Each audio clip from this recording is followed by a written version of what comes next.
The broken essence of the people that live in Los Angeles are fully aware of the dangers of air pollution.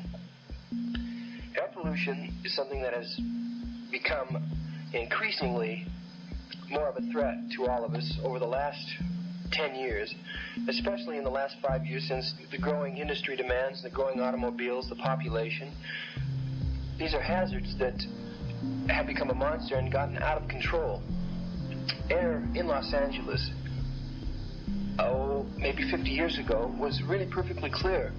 You could see the mountains, you'd look out your window, let's say you lived on a hill, you could see for miles, because basically it was a clear city that did not really have air pollution or anything to clutter up the molecules and to give us a poison to breathe. This poison that we breathe has such an effect on our overall body and mind that it's hard to say medically exactly what happens. We do know this, that smog in sufficient doses can kill a person.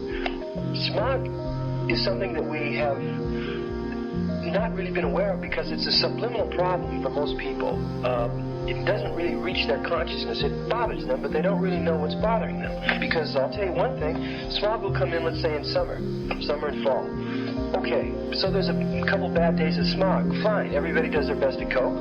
A few people reach a senator or two, maybe politicians are in there pitching, but the smog subsides, and therefore, because it's not a continual problem, we all forget about it. But look, you can't forget about a problem that's in time going to be an absolute killer. There are many people who suffer from different respiratory illnesses, and smog doesn't make it easier.